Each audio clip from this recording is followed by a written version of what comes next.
بص، انا ما عنديش مشكله خالص اللي انت تجدد 3 سنين لمحمد هاني. والله العظيم ما عندي اي مشكله. خلاص، انتوا شايفين حاجه معينه في محمد هاني فعشان كده انتوا بتجددوا له 3 سنين. خلاص، ده راي لجنه التخطيط. خلاص، ده راي مثلا المدير الفني او راي مجلس الاداره. خلاص، احنا خلاص وافقنا واحنا راضيين اللي انت بتجدد 3 سنين لمحمد هاني. بس ما ينفعش محمد هاني يلعب على عمر كمال بصراحه، عشان تكون مرتاح وعلشان بس نكون احنا يعني مع بعض كده، احنا عارفين احنا بنقول ايه. محمد هاني ما عادش ينفع يلعب على عمر كمال على الدغري. محمد هاني، محمد طاهر ما ينفعش يلعبوا على واحد زي عمر كمال او رضا سليم او بيرسي تاني. على الدغري بتعبونا والله، يعني بصوت سيكا. على الدغري انا تعبان. محمد هاني، محمد طاهر، كفايه بقى. علشان مثلا ما نجيش على الناس اكتر من كده. الاثنين دول ما ينفعش اللي هم كل ماتش يبداوا اساسيين. خلاص، محمد هاني ما عادش ينفع يلعب على عمر كمال. عمر كمال ربنا يحميك من الاصابه.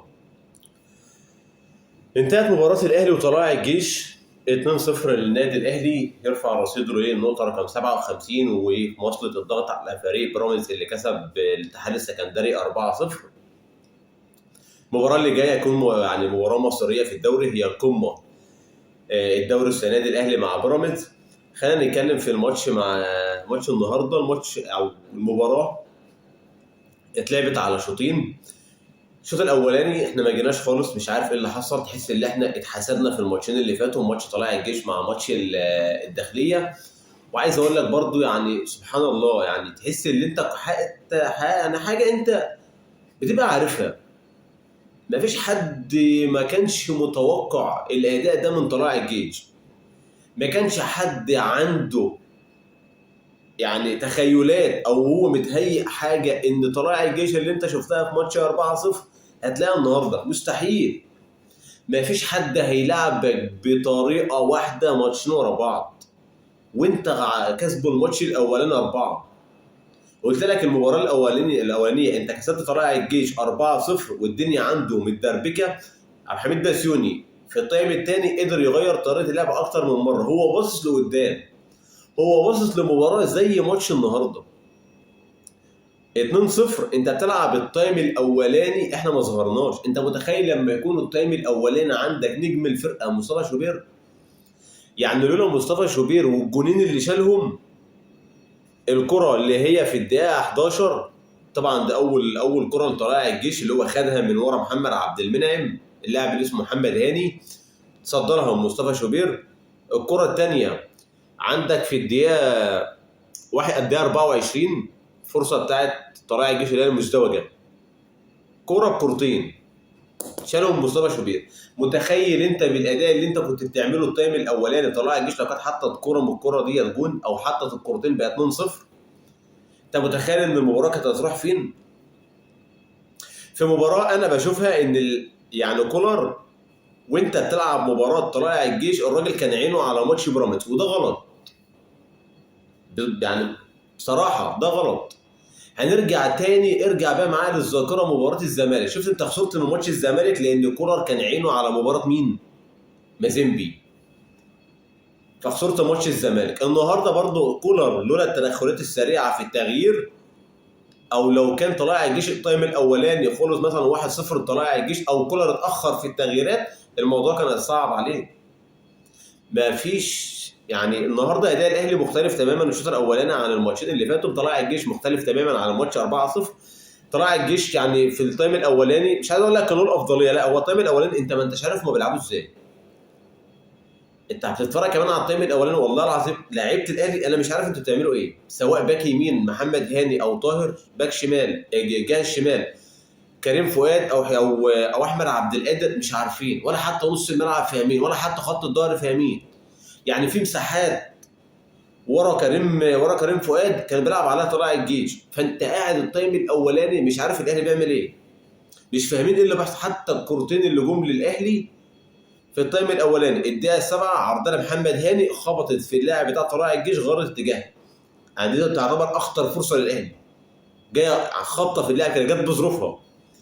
الكره الثانيه في الدقيقه 21 امام عاشور لما عدى من الباك اليمين وتصدى لها الحارس اللي هو عمر رضوان. كورتين 2 للاهلي في التايم الاولاني. اداء ما شفناش اداء في التايم الاولاني، ما تعرفش ايه اللي بيحصل ايه، كان الراجل عينه على ماتش بيراميدز. علشان كده التايم الثاني تدخلات سريعه، 3 تغييرات وقت واحد، سولية وحسين وعمر كمال قلبوا الماتش. الاهلي في الدقيقه 50 الدقيقه 53 3 دقايق الاهلي كان مخلص الماتش. تايم اولاني مختلف تماما عن التايم الثاني. التايم الثاني خلاص تحس ان الاهلي بيقول لك ان انا وقت ما العب هلعب، وقت ما احب ان انا اسجل اهداف هسجل اهداف، وقت ما احب ان انا اخد الماتش هاخد الماتش. خلاص يعني تدخلات سريعه تغييرات سريعه، قدر كولر اللي هو يخلص المباراه بدري بعد ما دخل التايم الثاني والثلاث تغييرات هم كانوا كفيله اقل من 5 دقائق 2-0 الاهلي. الدقيقه 50 53 الاهلي في التايم الثاني، وخصوصا في الكورتين بتوع الجون والهدف بتاع الجون الاولاني، انت في حاجه هم متفقين عليها. يعني في جمله هم متفقين عليها، اللي انت تلعب الركنيه على البعيده او بره ال 18 لامام عاشور يسدد، يبقى مثلا في متابعه، او التسديد من بره ال 18. يعني في جمل هم متفقين عليها في التسديد في ماتشات زي ديت. والله يا جماعه احنا قلناها كتير، ماتشات زي ديت تلاقي مثلا فريق طلائع الجيش هو عامل يعني تكتل دفاعي، عامل زوم ديفنس. التايم الاولاني طلائع الجيش هو لعبك عامل عليك تكتيك، ما كانش فيه فنيات، يعني قافل عندك الخطوط بتاعتك، قافل عندك مفاتيح اللعب، حط لك الاربعه اللي هم قدام ال 18. انت لو جيت تقارن ما بين ماتش النهارده وماتش طلائع الجيش 4-0 هتيجي مثلا تبص ان اول 4 دقائق للاهلي في المباراه، اول المباراه 4-0 اول 4 دقائق للاهلي تسديده عمرو السوليه. الدقيقه 11 هدف الاول للاهلي.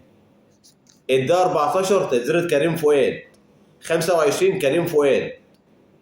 26 عندك مثلا الدقيقه 34 هدف ثاني. فالتايم الاولاني في ماتش 4-0 انت خلصت المباراه بدري ليه؟ عملت كل حاجه في الماتش.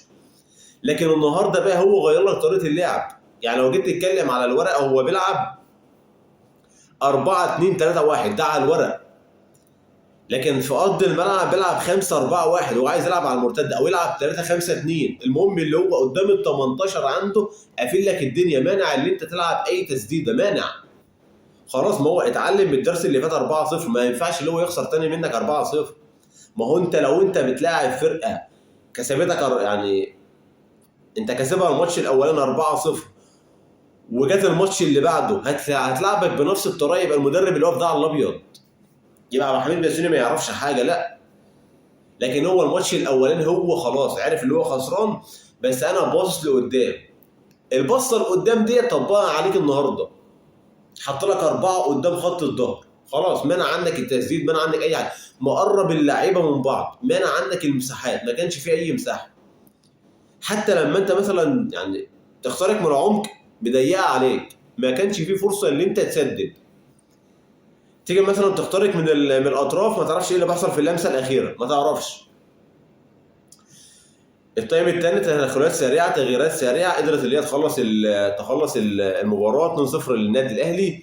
الجول الثاني شوف عمر كمال استلم الكره منين في الجول الثاني وعمل بها مشوار ثرو لوسام ابو علي.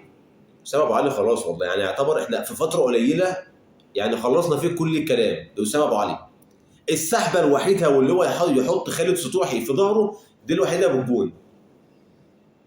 يعني وسام ابو علي زي ما قلت لك كل مباراه ما بيفضلش واقف في ال 18 بس، بخرج بره ال 18. التايم الاولاني كان له تحركات بس ما حدش واخد باله من التحركات بتاعه وسام ابو علي، لان النتيجه 0-0 وما كانش فيه جول وما كانش لها شكل. يعني خرج على الجنب اليمين وخرج على الجنب الشمال مع تبادل ادوار ما بين الاطراف، سواء وسام سواء طاهر محمد طاهر او احمد عبد القادر، الاثنين عملوا تحركات حلوه بس ما كانش فيه نتيجه، ما كانش فيه فعاليه. الاثنين مثلا بيضموا للعمق مع خروج وسام ابو علي بس ما كانش فيه فعاليه، عشان كده ما كانش باينه، ما كانش ظاهره. الجون الثاني السحبه لما خلى المدافع في ظهره والتكنيك او الفينش بتاعه العالي وحط الجون. انت معاك مهاجم، كل مباراه بيثبت لك اللي هو مهاجم. في كل مباراه يقول لك اللي انت فعلا انت جبت لاعب فلته، انت جبت لاعب قدر اللي هو يعوضك عن الثغره اللي كانت عندك من سنين، اللي احنا عندنا بقالنا قعدنا سنين بنشتكي من قصه ما عندناش مهاجم. هو في اقل من موسم حل لك المشكله دي. ربنا يحميه من الاصابات. عمر كمال، وسام ابو علي، امام عاشور، الثلاث لعيبه اللي نزلوا في التايم الثاني، عمر، السوليه، حسين، ظبطوا لك الدنيا. بقى في لعب، بقى في رتم. كولر في التايم الثاني هو غير طريقه اللعب. طبعا كولر بيبدا 4-3-3. التايم الثاني لما لقى ان في استحواذ من طلائع الجيش في نص الملعب وفي زحمه في نص الملعب، هو غير طريقه اللعب، خلاها 4-4-2.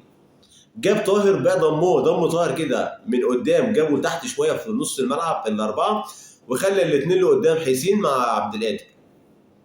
هو غير طريقه اللعب. قدر في التايم الثاني اللي انت تلاقي الاهلي، اللي انت تشوف الاهلي.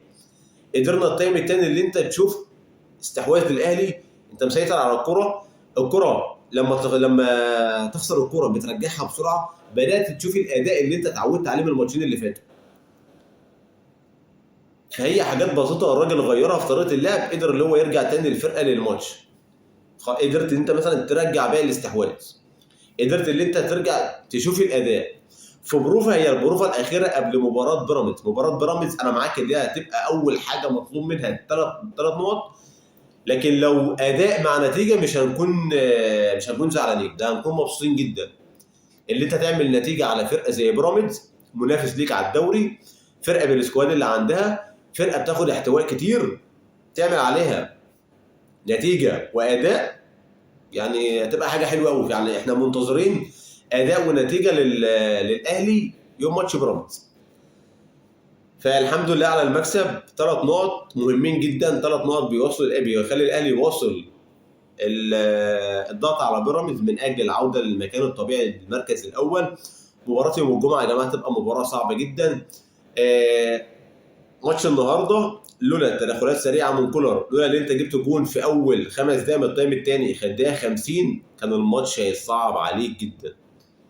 كان الماتش هيروح في منطقه الحمد لله اللي هي ما راحتش فيها، او لو كان طلائع الجيش سجل هدف بدري. الحمد لله على ال3 نقط، 57 نقطه في انتظار المباراه اللي جايه. مباراه مصيريه، مباراه هتبقى يعني نقطه تحول في الدوري. باذن الله النادي الاهلي يقدر يكسب المباراه، يرفع رصيد الفريق ل 60 نقطه، بتخلي الفرق بينك وبين بيراميدز تقريبا 8 نقط. مباراه هي هتبقى دي المباراه اللي هتجيب لك الدوري. 6 بونت زي ما كلمتك، مباراه ب6 بونت، تكسب تاخد 3 بونت، على الجانب الثاني بتخسر بيراميدز 3 نقط. الف مبروك للنادي الاهلي، الحمد لله على المكسب. 3 نقط، 57 نقطه في انتظار المباراه اللي جايه باذن الله، ويقدر اللي هو يفضل مستمر في الضغط من اجل العوده لمكانك الطبيعي. اشوفكم على خير فيديوهات تانية ان شاء الله. السلام عليكم.